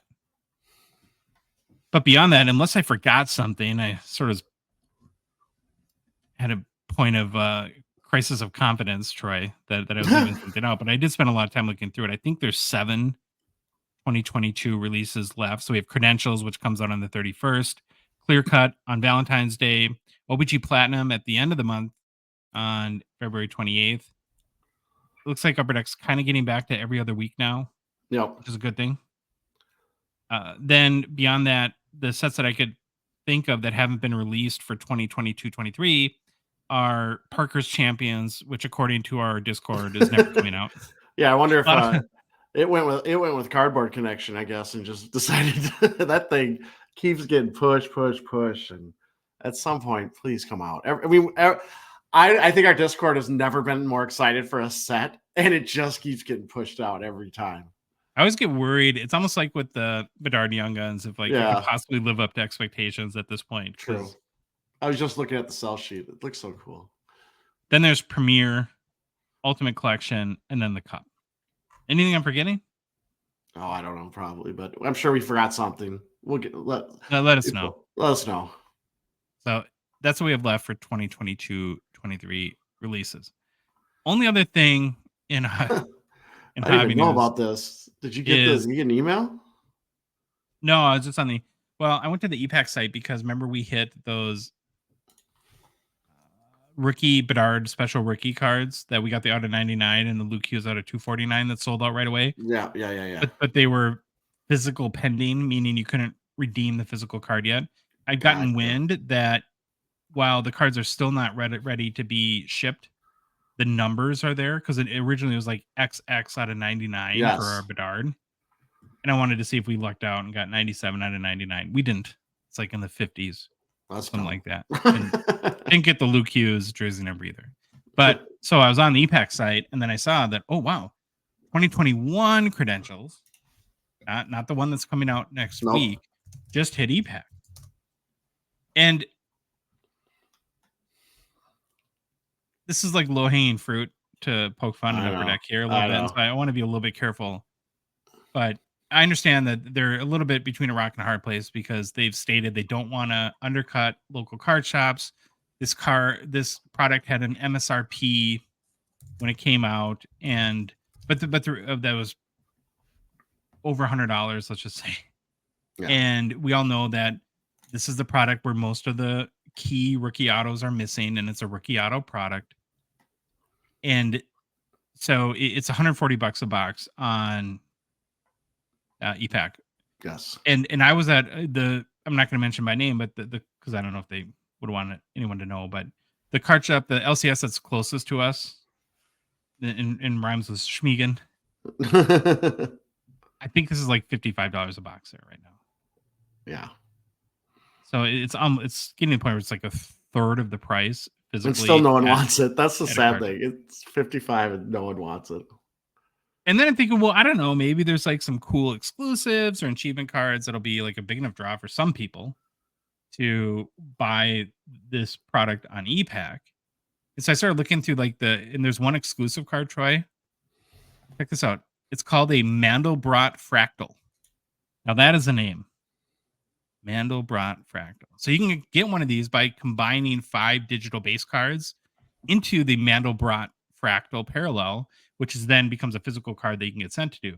Now, if you're watching on YouTube, we're showing one from 2019-20. Remember, they didn't release this product in 2020. So this would actually be the 2019 is the most recent release prior to this. And there's an Elias Pettersson rookie Mandelbrot Fractal. They sell for about $5 raw, so they don't go for a lot of money. I'm thinking, Troy, if we ever start a band, I'm kind of liking the name Mandelbrot Fractal. Mandelbrot Fractal. Probably not great because nobody can say it, and it's like 25 too many syllables, but yeah. And we are an educational program. I don't know if you knew that, Troy. So I had to look up. I'm like, well, what the heck is a Mandelbrot Fractal? Where did this come from? It's so random. So here's what I found. Mandelbrot Fractals are also referred to as the Mandelbrot set. So the Mandelbrot set has been called God's thumbprint. The thumbprint is a good point of comparison for, while every thumbprint looks different, every thumbprint also looks like a thumbprint. While such fractals never repeat themselves, nor do they ever, in any meaningful sense of the word, change. For Dopey, I'm not smart enough. I'm not smart enough to understand those words. This has to be like some sort of like very talented graphic design person at Upper Deck that is also like an astrophysicist. That's just flexing on everyone here. Yeah, like, I'm going to come up with a Mandelbrot Fractal. Okay. So yeah, I guess if you want to, collect your Mandelbrot Fractals, and then they have achievement and cards like that as well. So you gotta really love whatever achievements I guess they have out there to go for pay this. 3x almost. Yeah, there's no point. What's it at here? I'm gonna look right. What David Adams has it for? I want to say it's $59.95 on David Adams. That's gonna be my guess. $54.95. So $54.95 US on David Adams. It's $139.99 on eBay. Yep. Unless you love the achievements and love combining those cards, I guess. Trying to get this Mandelbrot Fractor. I don't see the value. I don't see much why I would buy it. Mandelbrot Fractal, Troy. It's not a Fractor. Fractal. Oh, Fractal. Sorry. There you go. Yeah, I just don't imagine how many they're going to sell. Yeah. I don't know.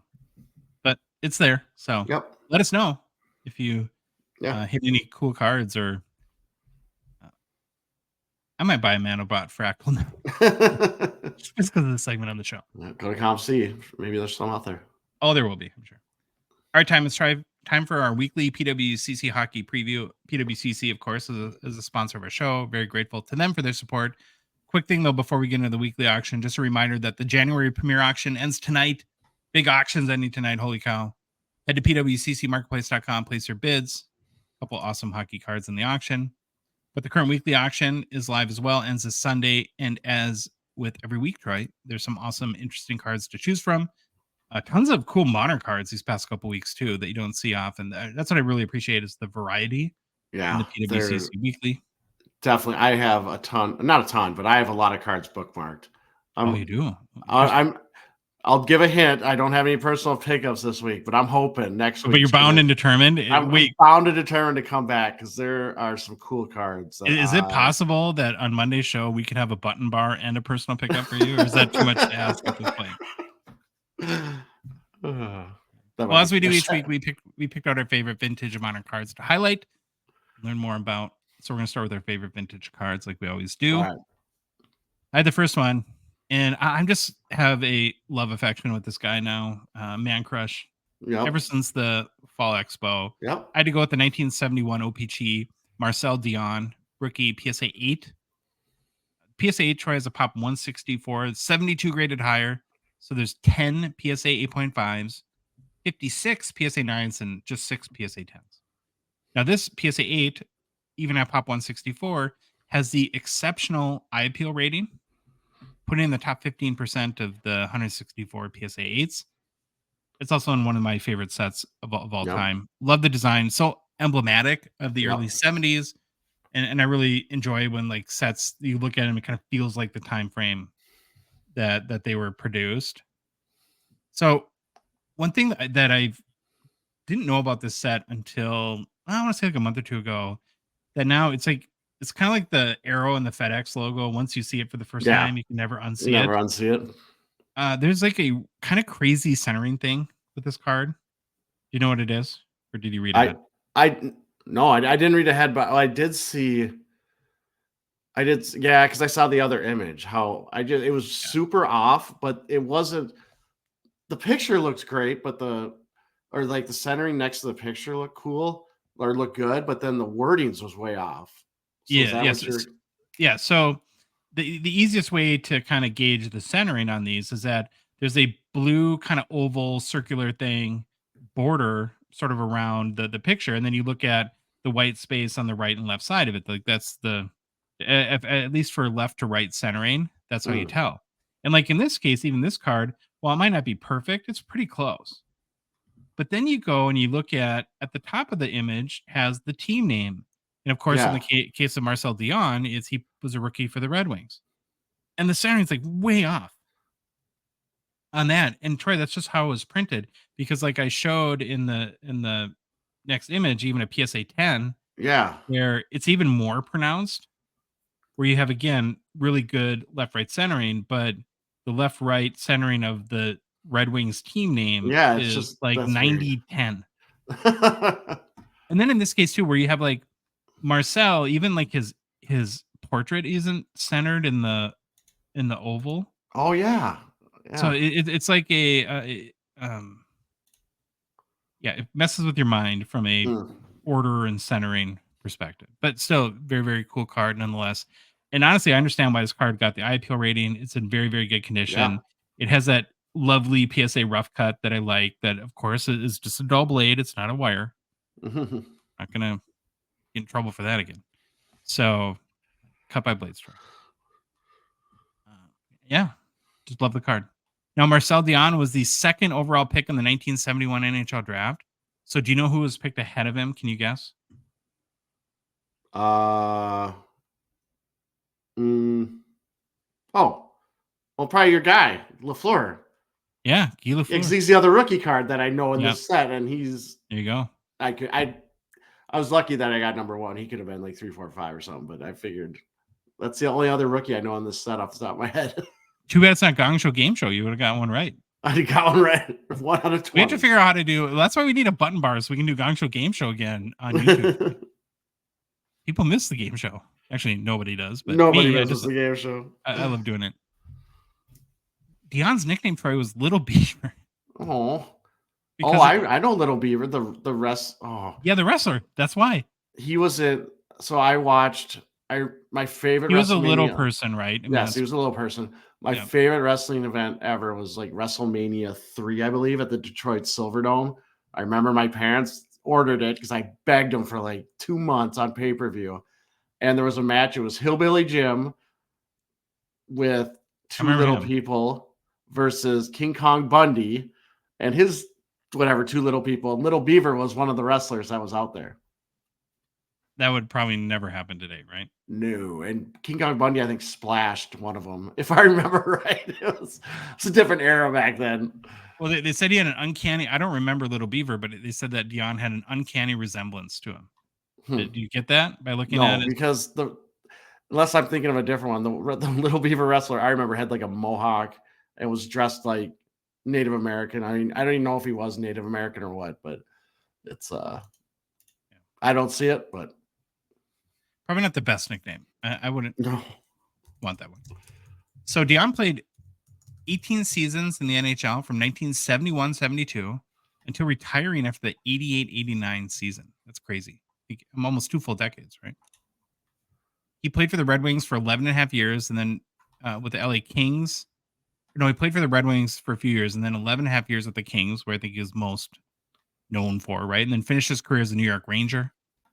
In total, played 1,348 games, scored 731 goals, added 1,040 assists for 1,771 points. That is a And career average, Troy. Career average. 0.54 goals per game and 1.31 points per game. He currently sits 6th all time in NHL history in points, 6th all time in goals, 11th all time in assists. He had 8 100-plus point seasons in his career. Is a 2-time Lady Byng winner, a 2-time Lester B. Pearson winner, won the Art Ross in 1979-80, was elected to the Hall of Fame in 1992, but did not win the Stanley Cup. And of course, then is often cited as one of the best players ever not to win it. He is the highest scoring player to never win a Stanley Cup. Now, do you remember? We were too little in the 70s, but do you remember him playing in the 80s at all? A little bit, not a lot though. We probably didn't get to see the Kings play that much. No, and I was trying to look up his whole career. Like the Rangers, I might have remembered seeing him a couple times, but that was way at the tail end of his career. I remember his Rangers hockey card though. I remember that, but I don't remember him playing with the Kings back in the 70s. I wasn't even born until like the later 70s. So not to make the conversation about McDavid, but when you look at a guy who averaged for his career 0.54 goals per game and 1.31 points per game, and is not really ever regarded as one of the greatest NHL players ever. It's like, so McDavid doesn't, we've had this conversation before about, do the guys like McDavid and Matthews have to win a cup? I would say if you're going to use Marcel Dion as a, what would you call it? Barometer for that? Yeah, they probably do. Now, he went up like 12 notches in our hearts ever since we learned at the last expo that he has a booth. Yep. I think at every expo. He's there most of the time. Yep. And super sweet guy. Like you can go up and talk to him and say hello and ask him about did you talk to him? I did not. When I walked by like 2 or 3 times, and both times there was like 5 dudes around talking to him. So I'm like, oh, I won't jump in. And he sells his memorabilia. And honestly, his prices are really, really cheap. He'll describe it, he'll autograph, he'll describe it, whatever you want. Last sale of a 1971 OPG Marcel Dion PSA 8 was $820 US this past November. All-time high Troy was $821. Ooh, so close. So $1 away, the last sale from an all-time high. Close. You got a current bid? $330 US. Okay, you got the next one. I got the next one, Josh. Here we go. Oh, it's got to load up. All right. 1951 Parkhurst Harry Watson rookie card, PSA 3. So I'm going back to 51 Parkhurst. I was drawn to this card again. It's a 51 Parkhurst. We've gushed over those enough. We talk about them all the time, blah, blah, blah. But then it was really the player that got me because I was like, 51 Parkhurst with Harry Watson with the Maple Leafs jersey on. I have no clue who Harry Watson is. So that's half the reason most of the time that's the reason I picked my card because it's like, I don't know who this guy is. I want to learn about him. So with that combination, here we go. So looking at the card first, obviously it's PSA 3. Anytime you see that grade, you know there's going to be issues. But it's nice to look at lower end cards every once in a while because they might fall in the Troy affordable range of the pricing where I don't get priced out. And I think that's always a good thing. So if you look at this card, centering, Josh, actually left to right centering looks dead on. Like I don't have the ruler out, but it looks really nice. Obviously, there's this big black mark at the top. I don't know if it's ink. I don't know if it's a stain. There's something going on there. The picture actually is pretty clean. Color looks good. You'll notice some like redding or registration issue, I guess, by the skate. That would be his left skate. And then up above his shoulder, there's kind of a pink dot. Maybe some of the ink from the red here. If you zoom in on the corners are, all like that. They're all worn. They're rounded. They're starting to split. You can kind of see the fibers coming off. But again, that's what you expect, 51 Parker's card. Then the only other thing is really this red ink on the bottom. You can kind of see, I don't know what you want to call it, fading, or you can kind of see it's not all like really nice, like the black above it. It's really clean. This one, you can still read the red, but it's kind of fading away a little bit. So that's kind of the issues with it. Again, it's a PSA 3, but honestly, to me, the main part looks really nice. The middle, the picture of him. So, I mean, I'd have no real grade vintage cards. I think that what's almost more important than the grade is the eye appeal. Yeah. Like there could be some PSA 5s that are so like off-centered or so distracting that you would want this PSA 3 over that Yeah. PSA 5. And I I would mean, say this card is very nice. yes. The only thing that's a little bit distracting to me Yeah. is the top to bottom centering. And then now that you pointed out that little black Yeah. mark. Little black mark. It gets me. Top to bottom, I can live with. But yeah, but still for PSA 3, I'd probably deal with it. All right, Josh, we have to learn about our man Harold Percival Whipper Watson. That's our boy. So his nickname was Whipper. I couldn't find out why they called it. I'm guessing his stick, maybe he whipped shots or he whipped around the ice. But I love his middle name, Percival. So That's pretty Josh, sweet. yeah, Harry Watson, Hall of Famer, 5-time Stanley Cup winner, 7-time NHL All-Star Game selection, 236 goals, 207 assists for 443 points at 809 games played over a 14-season NHL career. Okay, here's what's amazing about just that the last like 4 sentences. This is our 155th show. Here's a guy that we've never heard of at this point. We've done a lot of these reviews, and this guy's in the Hall of Fame, won 5 Stanley Cups. Yep. This is amazing. Old-time hockey players. Played for the Brooklyn Americans, Detroit Red Wings, Toronto Maple Leafs, and Chicago Blackhawks. He's from Josh's favorite city, Saskatoon, Saskatchewan. Love it there. Watson took a 2-year break from his NHL career to serve in the Royal Canadian Air Force during World War II. Expect that. Fun fact. While serving in the Royal Canadian Air Force during World War II, Watson was a member of the Montreal RCAF team. He was also a member of the Saskatoon RCAF team and a member of the Winnipeg RCAF team. Sounds like he was a hot commodity in this Royal Canadian Air Force Hockey League. I'm guessing he moved. He's a ringer, Troy. Well, I'm guessing he moved stations and he just joined whatever team he was with there, is what I'm assuming is how it went. All right, back to the card. PSA 3 pop of this card is 14. There's 183 graded copies overall. Last sale of a PSA 3 copy was on June 18th of this year, of 2023, via the PWCC Weekly Auction for $62.40 US. That is my kind of price. Hopefully it stays there. Maybe I can actually get a 51 Parkers. We'll see. Current bid, $11 US. Hall of Fame player, 5-time Stanley Cup champion, 14 seasons, Maple Leafs. Yep. $62. You kidding me? Oh yeah. Nice. that black mark, I wonder if you could like X-Acto knife it off or something. Just like there's 42,000 Luke Hughes out of 25 cards that are going to sell for more than $62. Yep. All right, next up, vintage card is a 1933. Going to go even older. Yeah, I love Worldwide this card. Gum Ice Kings, George's Mantha. Mantha. Something like that. PSA 6. I got to be honest, that's what you got, a 91-year-old card, PSA 6. I get interested there. That's a dang good looking PSA 6 just off. Just is my very, looking very, at very it. high eye appeal. So PSA 6 is a pop 8. There's 11 graded higher. There's 1 PSA 6.5. There's 5 PSA 7s and 5 PSA 8s. No 9s or 10s. This one got the PWCC A, which is above average eye appeal rating, puts it in the top 30%. Okay. No offense to PWCC. I think it's kind of funny when you got a pop 8 card and it's in the top 30%. So it's in the top 3 or 2. I don't know. Card is in really good shape. Again, 91 years old. It's kind of got that yellowing to it that I like. That makes it feel, it's like a sepia almost sort of feel to it, which just makes it feel a little bit older. I don't love when like the vintage cards are like crisp white.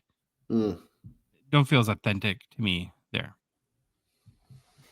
And again, it's got the whitish border all around. The centering, top to bottom, left, right, looks awesome. Yeah, looks really good. Some corner wear, but again, eye appeal for PSA 6 is awesome.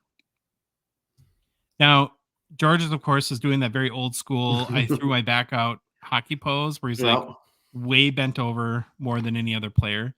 Here's like when I really looked at this card, and I spent a long time trying to figure this out. So the card it's like a black and white or sepia photo, but they colored in his face. You see that? Like that has to be touch up, right? I'd assume so. I should have. Oh, it's downstairs. Oh, Bobby Rell. Yeah, the Bobby Rell book. I usually have it next to me, but I was doing research last night and I had to have the book, and I was downstairs when I was doing it. The other thing I noticed, Troy, is the stick. Check out that blade. Yeah, those blades are wild. They're straight blade, long, crazy looking. It What do you think looks like his stick flex was on that? probably 5,000 because it was probably made from the oak tree or something. Yeah, probably. Is that a heavy tree? I don't even know I don't know my trees. I need Hardwood. Oak is hardwood. Okay. So now let's talk about the set real quick. 1933 Worldwide Gum Ice Kings. Kind of big for the era. 72 cards in the set. Yeah. I think this is one of the, maybe there's like some 31 or 32 cards. But remember, we had these big gaps in between World's Wars, which you can obviously understand. Of the 72 cards, only 8 are not rookies. So 64 rookies out of 72 cards. Georges Mata is a rookie, right? Other notable players in the set would be Ariel Joliot, King Clancy, Howie Morenz. There's also 2 players in the set named Happy, Troy. There's Happy Day. Yeah, the guy's real name is Happy Day. And then Happy M's. So the Battle of the Happies. That's awesome. Now, Georges Mata played in the NHL from 1928-29 through 1940-41. He played 498 career games, scored 89 goals, added 102 assists for 191 career points. He did win 2 Stanley Cups with the Montreal Canadiens in 1930-31. Was known for his speed. Had a pretty good career, but not quite the career that his brother Silvio Mata had, who is in the Hall of Fame. So Georges is not, Silvio is. So I think this card would appeal to collectors that are working on the 1933 Worldwide Gum set or the PSA set registry. It's a very, very nice copy of that card. Last sale for 1933 Worldwide Gum, Georges Mata, Ice Kings, PSA 8, 252 US. This past November in the PWCC Weekly, and Troy was the exact same card. So somebody bought it for 252 in November and has put it back up for sale. That was also the all-time high. You got a current bid? $105 US. Okay, we're going to move on to our favorite modern cards. So I had the first pick here, Troy. I had to go with the 2016-17 Fleer Showcase Essential Credentials Future Alex Ovechkin out of 35 SGC 8. Ever since Upper Deck announced, I think a week or 2 ago at the Certified Diamond Dealer Conference, that Essential Credentials is coming back, I realized I don't know much about these cards, and I've also been intrigued. So I wanted to kind of pick this card because I wanted to learn more. What a great name for a card, huh? Essential Credentials. Don't you just love that? Well, because I was checking myself. I'm like, there's credentials. Is this credentials? No, it's essential credentials. It's different. Yeah. So it's from the EX 2017 subset, which was in 2016-17 Fleer Showcase. There's 42 cards in the set, 21 veterans and legends, and 21 rookies. So it's split evenly there. Now, this is one of the 2 parallel cards. So there's 2 parallel cards. There wasn't 43. There's 2. Essential Credentials Now, which are green, like background, and Essential Credentials Future, which are red. And this is the red. This is the Essential Credentials Future.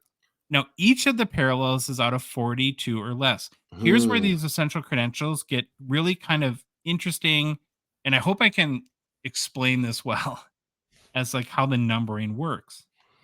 For the Essential Credentials Now, the green version, it uses the card number in the subset as the serial number.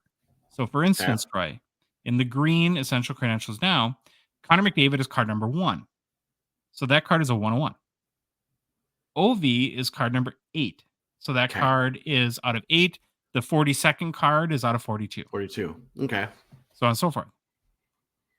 For this copy, like we're looking at for this PWCC Weekly, the Essential Credentials Future, the red parallel, uses the inverse of that methodology. Okay. So Connor McDavid being the number 1 card is out of 42. Yep. And in the case of Ovi, this card is out of 35 because, again, his card is number 8. So if you count down number 1 being out of 42 and you count number 2 being out of 41, number 3 being out of 40, you end up at card number 8 being out of 35. And I think that this is the scheme for all the Essential Credentials parallels. Like the different, or many of the parallels. So what number was Ovi? He's number 8. Okay. McDavid is number. So the number 1's out of 42. Number 2's out of 41. 3, 40. 4, 39. 5, Yeah, 38. I think I might. I'm not. I can't remember the definition of inverse, but I thought inverse was the number divided by 1. So Oh yeah, well, maybe I may use a misnomer of I don't know which okay, one. I thought that was what Upper Deck said. I'm like, man, how did I? No, But, that's me. That's my dumb brain. Sorry. well, it's not like I don't even know what you would call it. It's just like I get it. It's It's a 42 weird minus numbering 8. convention that Yeah. it's like. Well, it's the opposite. Is it opposite? I don't know. Yeah, we're getting way in the weeds here. I was just having a panic attack because I'm like, I feel like I forget everything. I think like the appeal of essential credentials cards are if you like cards with a mix of printing technologies, like a lot of essential credentials have acetate and foiling. Actually, a lot of like the pure or the more known designs are pretty similar to Synergy. It kind of made me more looking at essential credentials. I kind of wonder if Synergy is Yeah. maybe like a child of sort of essential credentials, but that's my own little theory. Now, do you know much about essential credentials cards? Have you seen them? Are you a fan of them? I think I'm a fan of them just from what I've seen. I haven't seen a lot. I don't think I even own any of them, but I think I like how they look. I think too that like, it's hard because of all the mix of technologies they use. When you look at cards like these, even though PWCC takes amazing photos, Mm-hmm. it's kind of like a jambalaya where I don't think you can understand it until you actually see it in hand. So the last sale for 2016-17 Fleer Showcase, Alexander Ovechkin, Essential Credentials Future out of 35, was a raw copy Troy that sold for 165 US this past October. All-time high 198 for a PSA 6 copy that sold last August. You got a current bid? $20. Mm-hmm. Bid now. Bid now. All right, you got the next one? I do have the next one. And Josh, I've never looked at cards and just stopped and then tried to realize and figure out what I'm doing with my life. I don't know. I just gotta walk you through this. Sorry for the YouTube picture. Okay. What the heck is that? Josh, here we go. I got questions written down that we need. I went off the rails on this card. So I'll say the card first and then I'll get into it. It's a 2019 Upper Deck Credentials Provisions Jack Hughes rookie PSA 9. Okay, population PSA pop 1 or 2, none graded higher. Is it an Easter egg? Well, so yeah. So here's my first question to you, and I'm guessing you're gonna say no. Have we ever looked at the Provisions cards, or do you remember us ever talking about them? I don't, but I also know that Credentials has a couple kind of wild Yes. Easter eggs. Okay, so that was my first question. Then I'm like, I totally feel like I failed the hobby as I absolutely love these cards. And I'm almost angry that I just kind of found out about them. Or if I did see it earlier, I don't know what happened. I feel like I missed the boat. But it's like, I'm angry. I love this card. I love the look at it. So then Did I you look started at thinking, other ones to like see? oh, what other we're going to get there. We're going to get there. Okay. I'm bringing us all around I'm this excited. journey. I'm excited. I'm bringing us to this journey. So I started thinking back, you and me, we always talked about, hey, we want something like Downtown, Kabooms, Color Blast, some big chase in the hockey hobby. We've talked about Fanimation, how that's kind of around that realm, but didn't do anything for you or me. But then I look at this card and I'm like, what am I doing? This is like, to me, this is kind of that card. And now the prices for these don't command anywhere near what a Downtown would or a Kaboom. So maybe there's that part missing. But I just love this card, how these look. And so we're going to get into the whole provision. So Okay. the whole provision insert. So I'm going to start going through pictures. That's the back of the Hughes we don't care about. Okay. So the Provision inserts, Josh, made their debut in the early 90s by Fleer. Their debut was actually in 1991 Fleer baseball and ran through 95, expanding to basketball and football. Here's the description from the Beckett website about Provisions. They're like, remember Provisions? If you've seen them before, they're impossible to forget. The illustrated cards lit Dwight Gooden's glove on fire, which you see on YouTube. sent Michael Jordan soaring through outer space, and made Ozzie Smith into a wizard reject from Dungeons and Dragons. Equal parts weird, Wait, they call equal them a parts wizard reject? amazing. Yes. They were some of the most memorable cards Fleer made in the early 90s. Love the description. I agree 100%. Look at these things. I've totally missed the boat. Like I said, I'm angry, I'm embarrassed, and everything. Okay. So now Provisions made their return as a surpriser and Easter egg insert in the 2019-2020 credentials release. And Upper Deck stuck with the overtop illustrations. So in 2019-20 credentials, there were 6 cards in the Provision inserts. And if you're on YouTube, you're in for a treat. So here we go. So here's the Connor McDavid. That's pretty awesome. Yeah, the puck on fire, cracking in half. And the part I dig the most, remember how many times I complained about the Upper Deck logo? I actually love how they did this. It's like in the background. The boards. And it makes kind of sense. The second card, I know we've seen this card. This Brent Burns. Is that the Texas flag? I don't even know what that flag is. I think it's Texas. All these animals in the background. I mean, come on. This is fantastic. Third one was Jonathan Taves. I'm thinking that's like the Infinity Gauntlet. He's holding it up with the rings. Great picture. Love this. Fourth one was Alexander Ovechkin with a robot leg, I guess is what they're saying here.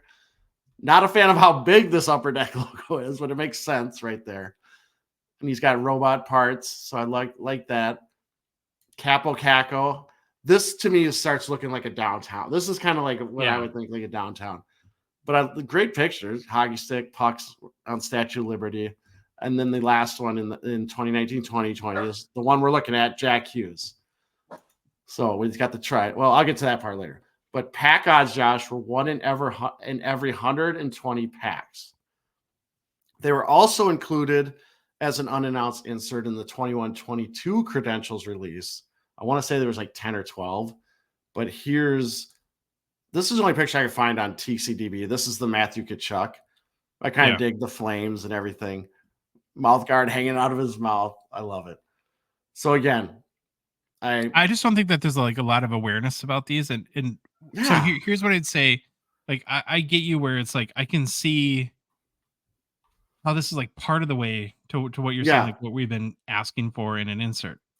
It's way too common at 1 in 120. Yeah. If you think like of a jambalaya is like 1 out of 900, right? So if it would be like a downtown or a color blast, it needs to be like 1 out of 1,200 packs or something like that. And then it would need to be in multiple sets. So I would drop the credentials branding from it and just call it like Provisions and maybe put some cooler printing technology. But the concept is awesome. Yeah. And here's the deal. We got credentials coming out, right? So I'm assuming these will be unannounced inserts again. Probably. I hope, fingers crossed. So we'll see what they do with them. But I just really dig these. So great points by Josh on why they're not in the downtown realm. I think they're partway there. But okay, let's look at our card again. So it's the PSA 9. And I'm sorry, I'm going to zoom in for our YouTube people. So it's a PSA 9. Okay, it's going to be in pretty good shape. You black bordered card though, so these are going to be dang near impossible to gem. Yeah, you can see at the bottom, you can see some where the black kind of gets a little bit worn, and you see some white. Not that bad though. If you can see down here, I think this is more on the holder. This like streaks here. I think these are on the holder because they actually looks like they go down past the card. So I don't think that's on the card, but that's something to notice. I would agree. Over the G, there looks like there might be something, but again, I don't know if that's on the holder, if that's a hair that got on there or something. But again, something you just have to check if you're interested in this card. But again, Jack Hughes, great card. It's holding the trident like a devil. It's got pucks on fire stuck on the end of each of them. I don't know. I'll stop gushing, but I just absolutely love this card. I think it's fantastic. So do you see yourself like seeking out some of these cards now? I already have. I have a watch list on eBay with with like every card I could find, and couple are ending soon. Which So one buy it speaks to you now. the most? Like I love. Here, let me find the one. So this is the. I love this Cole Caulfield one. This is from 21-22. I'm gonna drag it. and you're a big Cole Caulfield face critic, so I'm curious now. Yeah, I dig this one. Hold on. Sorry, everyone. You're on your production meeting. That is cool. I remember this card now. Yeah, he's in outer space, like shooting a satellite. I love it. Now's the time to get it too, with a little bit of the Cole Caulfield malaise in the hobby market. So yeah, so I think that's just a great picture. Oh, geez. Oh, we're off the rails now. Okay, back to Jack Hughes. All right, hold on a sec. Okay, make sure I have everything right. So it's PSA 9, Papas 2. There are only 6 graded PSA copies of this card. I couldn't find any PSA 9 sales, obviously, but a PSA 8 did sell on eBay, verified in Terra Peak on August 6th of 2023 for $59.99 US. A raw copy also sold on October 22nd of 2023 for $53 US. Current bid on this card, $21 US. Sweet card. Yeah, I do like those too. Now great try. Now we're gonna be bidding against each other. I know I'm like angry with myself. It's like, you ever found this has happened to me actually a couple times in the last 4 months, where I found a band and I'm listening to them, like, oh, these guys are awesome. Like on Spotify, somehow it came up on my thing. I look them up and they're from the mid 90s or late 90s, right in my wheelhouse. I had no clue who these people were. I just get mad. It's just like I missed out on concerts that I could have went to and everything. But that's kind of like anything though, any hobby where everybody like music or hockey cards, it keeps it interesting. The fact that we're discovering cards still for the first time, is I think a good thing. Our last card we want to talk about, it's kind of it's not an Easter egg. No, but it's a really big card, and so I had to talk about it.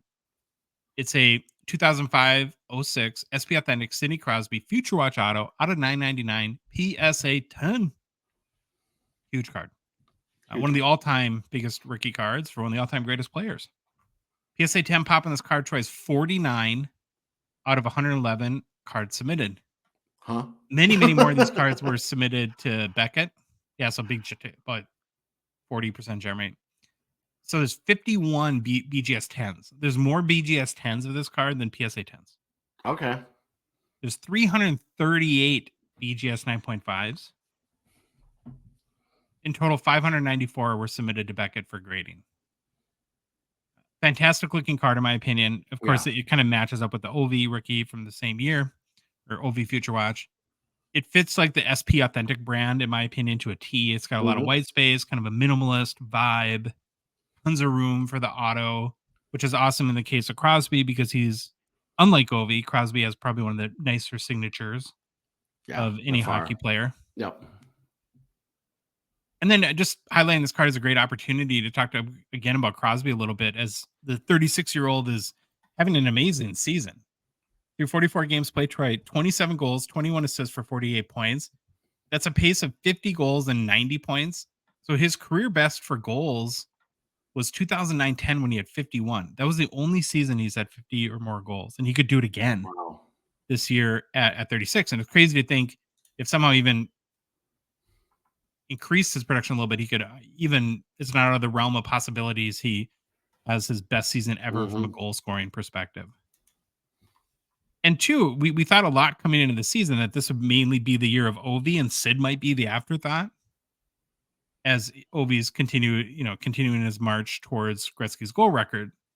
Well, we know Ovi's struggled pretty mightily to this point, and it's Crosby's the one who's turning heads with the production for a player his age. Yep. The bummer, though, Troy, kind of like we thought, and why we thought Crosby would largely be an overthought, is it's his team that is not doing well, and they might not make the playoffs. So they're currently 21, 17, and 6 with 48 points.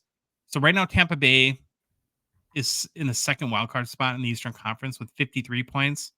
So technically 5 points behind. But there's also in between, though, the Penguins and the Lightning. You have the Capitals, Patrick Waz, New York Islanders, and the Devils are both ahead of the Penguins for that wild card spot as well. So if Sid continues to play well, I really, really hope they can find a way to make in the playoffs. It'd be a shame for him to have like an all-time career year and not make the playoffs at this point. If he heads to the golf course too early this spring. Last sale of a 2005-06 SP Authentic Sidney Crosby Future Watch Auto out of $9.99 PSA 10 was January 4th of this year on the Alt platform, where it sold for $8,953 US. All-time high, Troy, $21,101, which is actually an eBay sale, really high eBay sale. So I was able to verify I was paid for in Terapeak in November of 2021. You got a current bid? $6,000 US. So I mean, with buyer's premium, it's already at 7,200. Yeah. So that's a good chance to beat that last sale from earlier this month on Alt. All right, Troy, you want to explain yourself on personal pickups? Say my penance. Is that what the word is?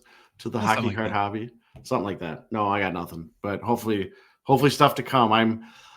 I got stuff on Slab Shark saved. I got eBay. The juices are flowing. The brain is moving. Cards. Yeah. I have. Now, here's the tough thing. Tomorrow night. Now we're gonna go into the weird time realm thing. Sorry, everyone. When this show is released Thursday, Minnetonka, the team I coach for girls hockey, we are rated number 1, number 2, number 3, depending on what poll you look at. We are playing Hill Murray, who's ranked number 1, number 2, number 3 in whatever poll you look at. And so it's a big game right in the middle of the Slab Shark auction. It's like I'm going to be that guy trying to look at the auctions and try to bid on stuff. Would you be comfortable calling first. Yeah. Would you be comfortable calling a timeout in the game just as like an auction was something? I'll just stand up, wave it, because I sit in this behind the net usually and do I got my little iPad and I do a lot of tagging of what's going on in the action. Yeah. So I'm not on the bench, so I can look at them and say timeout. I need to bid on something.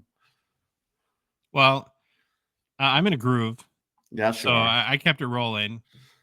I had a couple of deals that I'm pretty excited about. So first, I'm now officially completely addicted to 2002 Topps Heritage Hockey. I picked up this, if you're watching on YouTube, the Teemu Selanne Chrome. It's out of 667. Yep.